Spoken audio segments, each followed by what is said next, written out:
For the past 60 plus years, the Porsche 911 has been the quintessential sports car that every driving enthusiast around the globe yearns after. In fact, when the company first introduced the all-new 8th generation model back in 2020, it essentially solidified that position for Porsche. Well, after 5 years on the market, it's time for Porsche to give the latest 992 generation 911 its first round of updates. And in addition to updated styling in the front and the rear, along with an updated interior, the monumental change with this new 992.2 is the fact that this is the first ever electrified hybrid 911.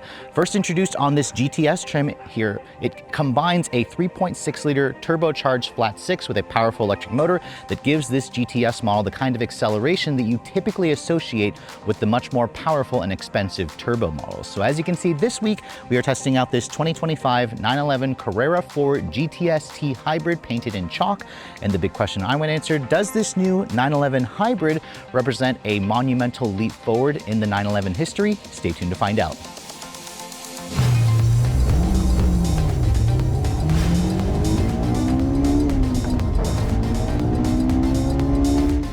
Now, before we start talking about the updated styling here for this 992.2 generation, let me go ahead and pop the hood here and remind you guys just how much front trunk storage space you have, because remember, 911s have had their engines in the rear ever since this car came out, and what you have here is a pretty generously sized front trunk storage area.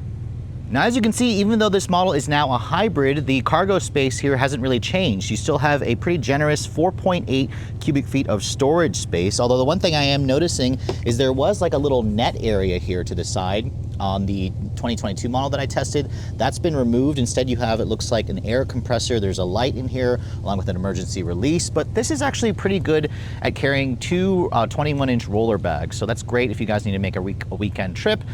Thankfully, there's also the back seat area, which also offers up to 13 cubic feet of additional storage, although accessing it is a little bit awkward. But regardless, you can see the 911 is a relatively practical sports car, especially if you need to sell this to your spouse. Now, because the engine's in the back, we'll talk about that when we get to the rear of the vehicle, but closing up the hood, let's go ahead and talk about the exterior styling first. As you can see, this generation 911 was first introduced, like I said, back in 2020. And for 2025, the styling changes are pretty noticeable this time, especially if you guys go for the new T hybrid model, because the T hybrid includes its own unique front fascia that's necessary for cooling. First of all, the headlights. These are the Matrix design full LED headlights. They're actually standard equipment on all 911s. You can also upgrade to an HD Matrix design headlight with a black accent to it for an extra $2,500, but it has the signature 4-point LEDs. The one thing you're going to notice immediately is the pre-refresh model had an actual light strip here in the bumper for the turn signals. That's been moved into the headlights, which kind of simplifies the design. It also allowed Porsche to essentially enlarge the front air intakes. You can see it has these almost Venetian shutters. There's 5 vertical slats that are all angled. There's technically 6, but the 6th one you can't see at the front of the vehicle, and it's also kind of in a flat black design. This is going to be very distinctive. That's how you're going to tell this is actually the turbo T hybrid model. As you can see, my test car has the adaptive cruise control, where the radar sensor for the adaptive cruise lives right there at the front splitter. You can also get this painted in a glossy black or a carbon fiber with this chalk exterior color. It certainly stands out, and I'm still kind of getting used to it. I think I actually prefer the way this car looks without the vertical Venetian flaps, but let me know in the comment section below what you think. Perhaps if I saw it in gloss black or in carbon fiber, it would look good, but regardless, this vehicle is still instantly recognizable as a 911. This chalk exterior color is an extra $3,000. I personally would skip it. I think it's too expensive considering how boring it looks. You can see that squared off hood cut line was first introduced on this 992 because the design of this car is kind of an evolutionary change compared to the 991. Now, moving around the side profile, you can see this is still a gorgeous car. In fact, for a 911, which, you know, typically people like to make fun of this car and say it's like a fancy Volkswagen Beetle, it gets a lot of attention out on the road, especially when you have it in the right color combinations. First of all, moving around the side profile, this vehicle is probably the right size. It has a 96.5-inch wheelbase with a 179.3-inch overall length. The overall length actually increased by like 1.3 inches compared to the pre-refresh model, and that's specifically for this GTS with the new front and rear fascias. You can see the wheels on this model. These are the standard GTS wheels with, of course, Porsche's center lock feature. It has a 408 millimeter front rotor, which is just over 16 inches. The rears are 388 millimeters, or just under 15 inches, clamped down by a 6-piston red painted Porsche caliper. You can also spec in a carbon ceramic brake option that increases the front rotors to 16.5, and you also get a 10-piston rotor. I personally don't like the satin black wheels. You can see they look terrible after just a few miles of driving where they accumulate brake dust. You can also get several different wheel options. These are a 20-inch wheel at the front, a 21-inch wheel at the back, 245 width tires at the front, and even fatter 315 at the rear. Porsche made the rear tires even fatter this year, and you also get their PASM suspension on my particular test car that's extra, along with rear axle steering, which is again an optional, used to be an optional extra, but it's standard this year. You can see from this side profile here, you can also see there's a T-Hybrid badge. That's how you know this model is the T-Hybrid if you don't happen to catch a glimpse at the front. Porsche also offers different finishes for the side mirrors. This is the standard look with the flat black mirror arm. You can see you can also get it with carbon fiber, or you can get it with a full paint finish. The roof on my particular test car has the optional electric glass moon roof. Or electric moon roof. Technically, you can also get it with a glass panel for an extra $500. I personally would get the glass panel, but I like how this at least opens up to vent air. You can also change out the trim along the windowsill, and then backing away from the vehicle, you can see the look hasn't really changed, but at the same time, it's tastefully done. I really like the overall profile of the 911.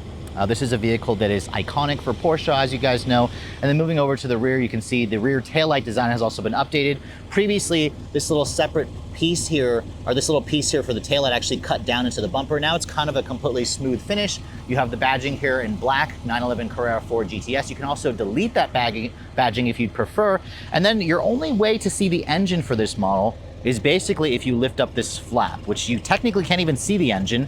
You just see basically just the oil filler cap. You can see the coolant cap. There's actually no way to even check your oil level. There is an electronic measurement in the car, but since we're underneath here, let's go ahead and talk about the powertrain specs, because it's pretty impressive. This model, the GTS that we're showing you here, is the first model to get the T-Hybrid technology. They just introduced the new Turbo S, which also has the T-Hybrid technology, but it combines a brand new 3.6 liter gasoline direct injection flat 6 engine with an electronic turbocharger. So it has an electric turbocharger. It's a single turbo, so Porsche has lopped off the second turbo, and of course this electric turbocharger allows it to essentially reduce all lag. Now it has an electric motor that's sandwiched between the engine and the 8-speed PDK transmission. So that's their dual clutch transmission. That dual clutch has been completely redesigned to be able to handle the extra power that the electric motor delivers, and the electric motor draws its power from a 1.9 kilowatt-hour lithium-ion battery pack. That battery pack, again, is very small, it's very lightweight. Porsche says it's actually about the size of a 12-volt battery, which this vehicle still has, but because it's a hybrid now, it eliminates the need for an accessory drive belt. The air conditioning compressor is now electrically driven, so even though the engine will shut off when you come to a stop, the AC won't stop working as well. Horsepower for just the flat 6 on its own delivers 478 horsepower and around 420-ish foot-pounds of torque. However, when you combine it with the electric motor, which adds another 53 horsepower and 110 foot-pounds of torque, you get a maximum output of 532 horsepower and 449 pound-feet of torque. That's about 60 more horsepower than the previous generation, and it essentially allows this vehicle, Porsche says, to accelerate from 0 to 60 in just 2.9 seconds. My particular test car has the 4, which means it's all-wheel drive, but rear-wheel drive is standard. It's an extra $8,000 if you guys want all-wheel drive. Now, fuel economy isn't the mission with Porsche's T-Hybrid, but you do have fuel economy figures of 17 in the city, 23 on the highway. That's the same gas mileage as the pre-refresh model, which shows that even though weight is up a little bit, power is up, the fuel economy remains the same. This model comes with a 16.6 gallon fuel tank, so you're looking at around 320-ish miles of range on a full tank. There is an extended range fuel tank available that increases it to 22.5 gallons, but you can't get it if you guys go for all-wheel drive, because the all-wheel drive system essentially takes up the space where the bigger fuel tank would go.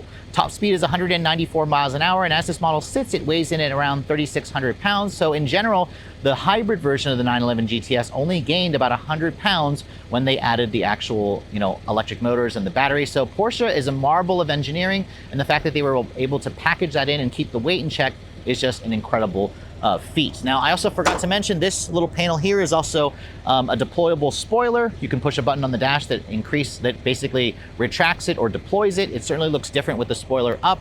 And then down here you can see The rear bumper diffuser has been slightly changed. It's not painted, as you can see here, but you can get it with a gloss black or a carbon fiber finish. And then you can also get a titanium finished exhaust tip.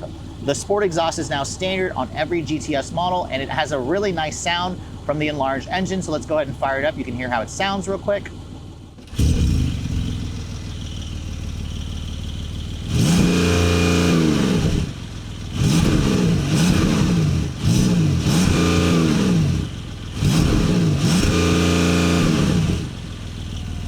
And I really don't like how there's a soft limiter at around 3,500 RPM, but man, when you open this motor up, I'll show you guys that in the driving scene, it has just phenomenal sounds that'll make you giggle. It revs all the way up to 7,500 RPM, so that is, again, very, very impressive.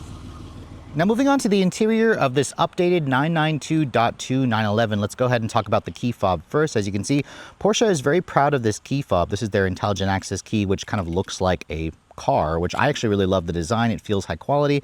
It's a nice size. It has the big bright Porsche logo there with your typical buttons here for unlock, lock. You can also open up the front trunk, but again, there is no rear hatch to open on this vehicle if you want to access the space behind the two front seats. But as you can see, this generation also introduced the retractable door handles. So when the car is locked, the door handles, you can see, will retract inwards. The mirrors on my test car, however, are not power folding. If I basically approach the vehicle with the key fob on me, the door handles will automatically retract out, but because I'm already standing here, they won't do that. So as you can see, when you unlock it, that's how they look like when they're retracted. You just kind of open the door up like that, and that's how you get access to the vehicle. Now, as you can see, my particular test car has a very drab looking interior. In fact, this is part of the $5,000 GTS interior package with the slate, or with the, I guess, the chalk contrast stitching. These seats are a combination of a suede Alcantara with a leather. You can see it has the GTS badge embossed or embroidered into the actual head restraint. These seats are also a combination of a manual and a power adjustment. You have a power recline adjustment,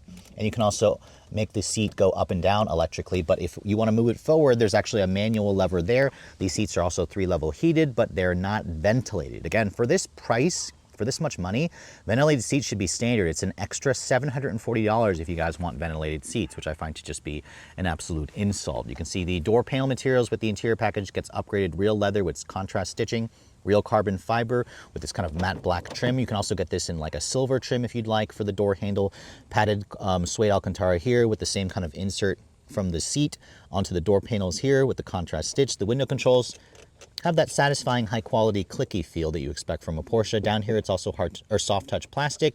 You have some additional storage here, and then my test car has the 12 speaker Bose premium sound system with 570 watts of power.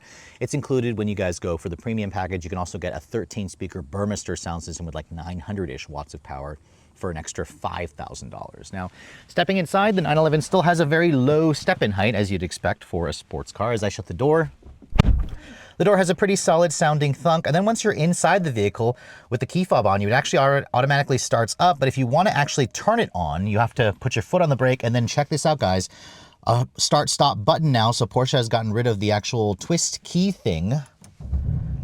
And then you can hear the engine will kind of just whir to life. And it starts up every time you actually start up the vehicle. This vehicle will not power on just electric power alone. When you want to actually drive the vehicle, you have to put your foot on the brake, push that button, and the engine always starts up.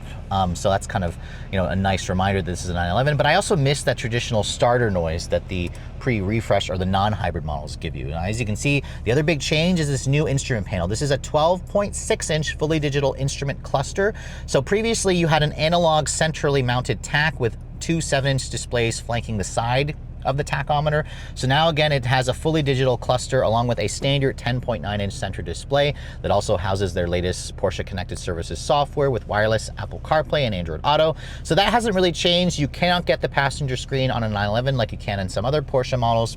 But what you can do, however, is customize this little screen. So if I start to cycle here, you can see you can change the way that looks. That's something you've always been able to do with other 911s. If I push this, it goes to the other side where you can also put different varying sources of information on this side. But if you go to the middle screen, this is where you can now completely address and adjust the look of this to kind of give you a driver assistance view. You can also go to a map view, you can go to a full map view, and then you can also go to a centrally mounted tach where it has the red line at the 12 o'clock position. So that, to me, kind of looks more like the traditional gauge display. I actually like how Porsche gives you that adjustability.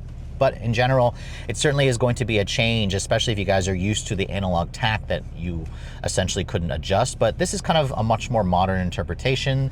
In terms of the materials, just like on the door panels, the leather carries over onto the dash, where you can see you've got the contrast stitch, real leather and soft touch materials here on the upper portion. Down here you can see it has the carbon fiber with the matte black trim. There's also suede Alcantara here on this lower portion of the dash, along with a completely Alcantara steering wheel that still is a heated wheel. The button is right here. It turns, when you turn it on, it tells you in the instrument panel. I personally would opt out of the suede Alcantara leather because this on the steering wheel looks great when it's new, but it'll look like crap after a few years.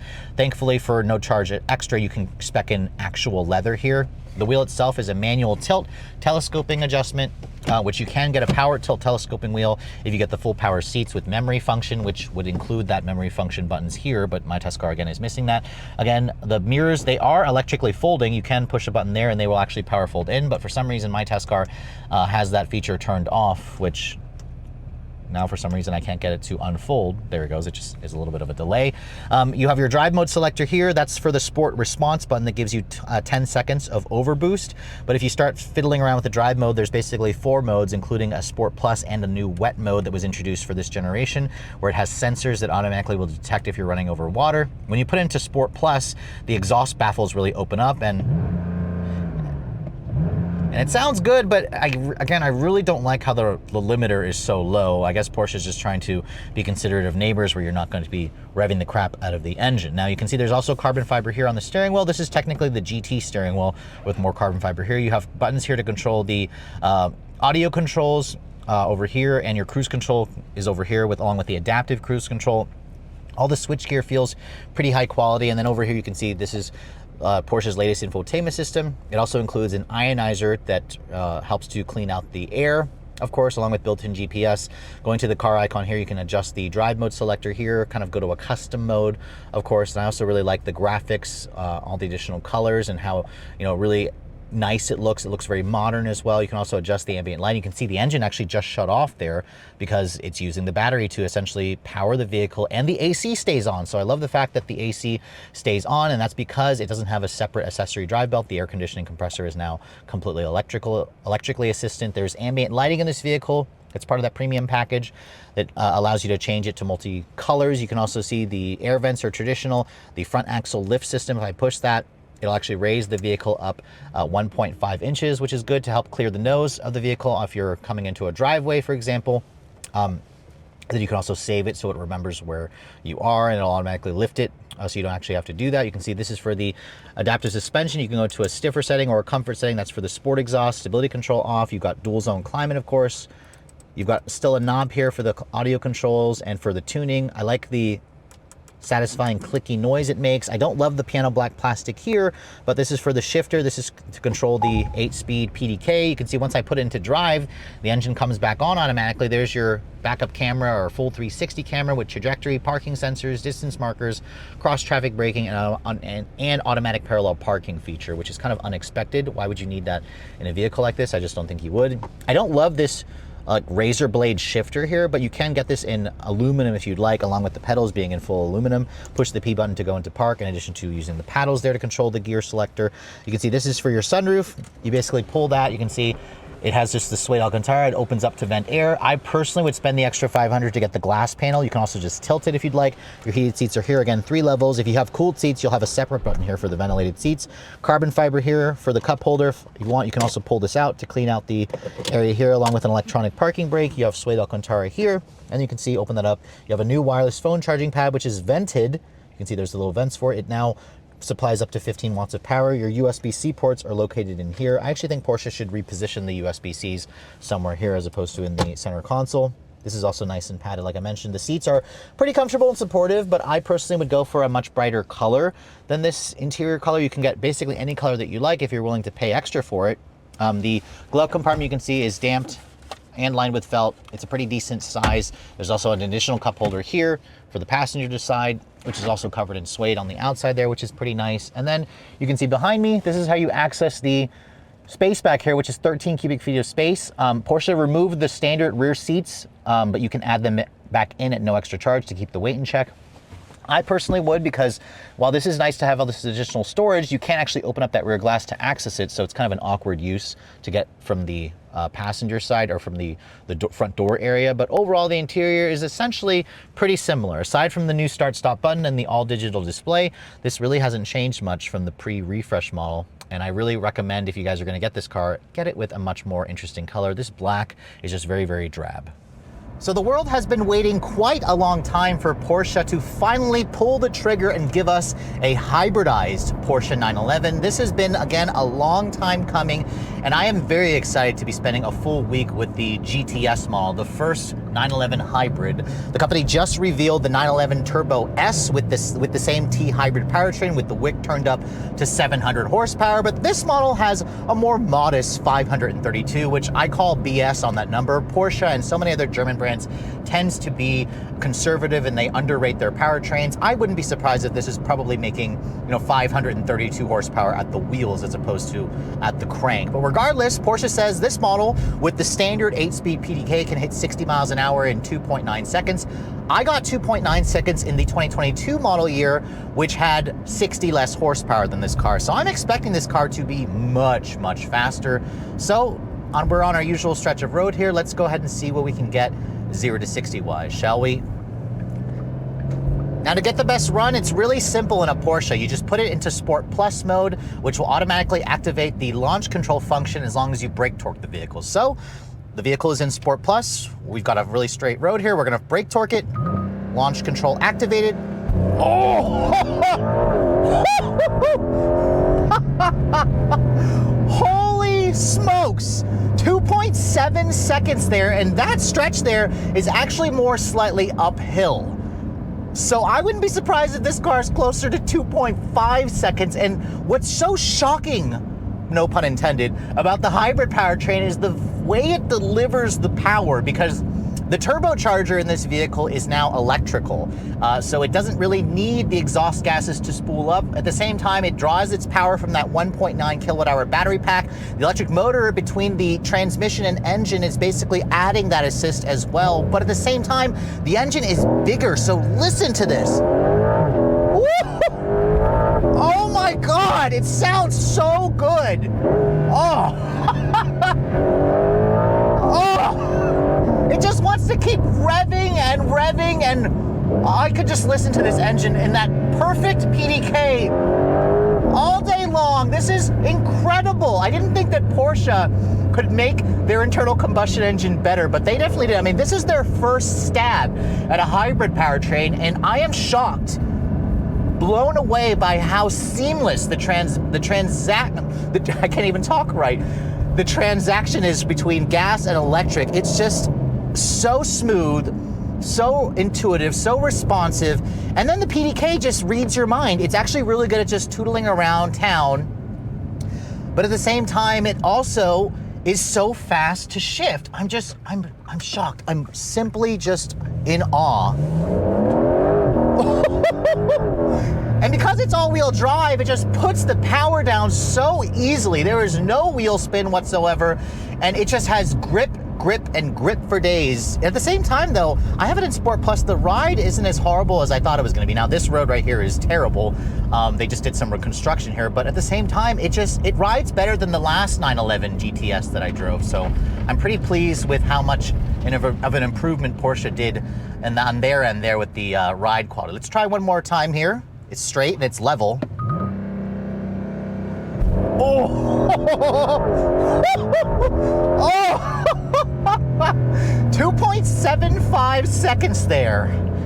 And that's with it more on level ground. I'm gonna see if I can find another place where I could do another 0 to 60, because I feel like this car could get closer to 2.5. This car, to me, feels more along the lines of a 911 Turbo S. I tested a Turbo S around the same time period as I tested the GTS. That model did it in 2.5 seconds, but this thing feels more like a Turbo S when it pulls. I'm just so enamored with this thing. It's just such a crazy, crazy fast car. It sounds so good too. Oh my God, it would be so magical if Porsche would pair this with a manual transmission. You can still get a manual in the 911, but you have to go for the base 911T. It's the only 911 that currently offers a stick Although, never say never, Porsche hinted at the possibility of what's to come with the GTS model down the road. They could put the manual in this, but the electric motor is sandwiched between the PDK and the engine. So my guess is if they put a manual in this car, they might not be able to do the hybridization part. It may just be for purists. But as we kind of go through these corners here, the 911 is still a sublime driver's car. The steering is so fast, lightning responsive, has a good amount of feedback. The suspension, with the PASM suspension in Sport Plus, it has no body lean whatsoever. The car just is alive. It changes directions like it's reading your mind. It's so seamless, yet at the same time, it's like a precision tool. It just feels so surgical in its moves and its dance. It's just an amazing car. It's just so crazy fast, crazy precise. It feels like a driver's car. Now, I know some of you are out there saying, well, a Cayman's a better driver's car because the engine's in the middle versus, you know, all the way up behind the rear axle. I mean, I'd have to drive the two back to back to kind of figure that out. This is still an incredible driver's car.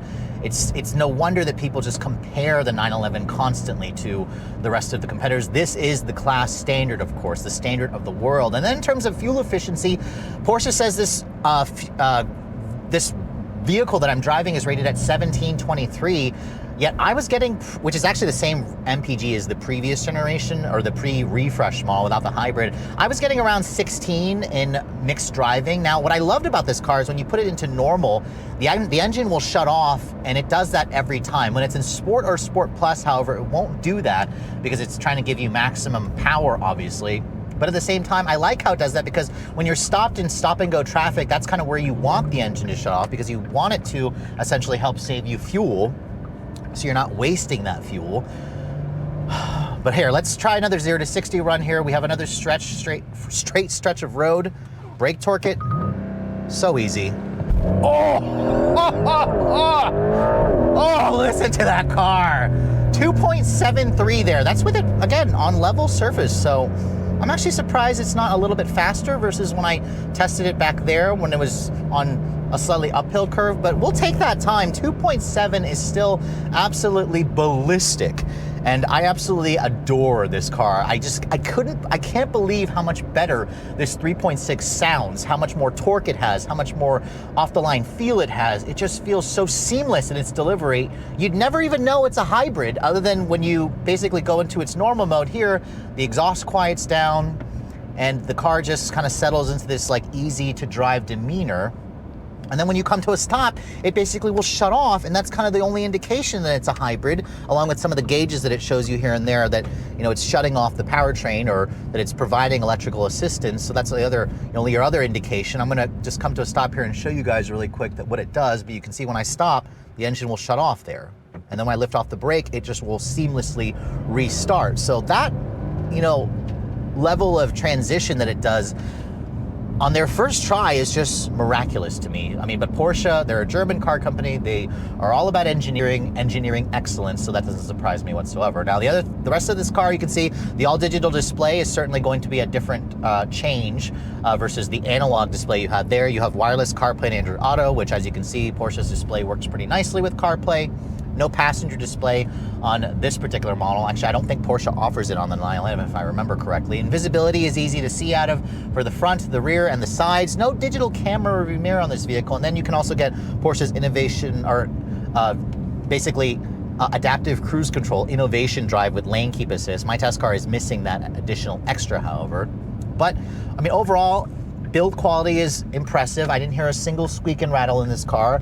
On a full tank, the trip computer was showing 400 miles of range, and I got around 350 miles of range. So that's pretty good, to be honest, in terms of range. I mean, you don't buy a 911T hybrid for the hybrid part to save gas, but it's nice that it's there to kind of help you not waste fuel when you're sitting there in stop-and-go traffic. But overall, I didn't think that Porsche could make the 911 even better. I mean, I was skeptical about them doing a hybrid, but compared to one of its main rivals, the Corvette E-Ray, for example, there is something about this car that just feels even more special. And for that reason alone, I mean, I can see why people still love the 911, but remember, this is a hefty price premium more versus some of its direct competitors. So after spending a full week with the all-new and first ever 911T Hybrid, I have to say this model has always been one of my favorite new sports cars that money can buy. Even though there's a lot of choices out there that are significantly less expensive, there is something just so special about a 911, and Porsche essentially makes it better every single year. As you guys saw, the performance of the GTS model with the T Hybrid powertrain is phenomenal. This vehicle is essentially as fast as the previous or pre-refreshed 911 Turbo that I tested around 3 years ago that got to 60 in 2.7 seconds. This vehicle does the exact same feat. The previous generation Turbo S did it in around 2.5 seconds. Now that the new Turbo S is out, I wouldn't be surprised to see that model get closer to under 2 seconds, which is probably what Porsche was targeting. The acceleration from this model, from that new engine also is just music to my ears. I love the way the larger 3.6 liter sounds. It's so smooth, it revs freely, it wants to keep revving all the way to that 7,500 RPM Redline. And I'm also really impressed with just how seamless the hybrid powertrain is, especially for Porsche's first try out of the gate with this hybrid powertrain combined with that PDK transmission. It just has the feel that you'd expect from a German company that really favors engineering. And it also doesn't make you think like you're driving around a Prius, because even though the car is on right now, it shuts the engine off when you come to a stop, it won't actually power the vehicle on electric power alone. And I think that's exactly what Porsche did right with this vehicle, because it's a 911. You want to be able to hear and feel all the visceral noises. The ride quality also seems to have gotten better with this update. Even though we are again on the sportier suspension tuning, the rear wheel steering makes the handling even more agile. And I love the fact that Porsche kept the weight in check. That's not a really easy feat to accomplish. Now, personally, the interior of the 911 is definitely not luxurious. You can spec in different colors and options to make it much more interesting.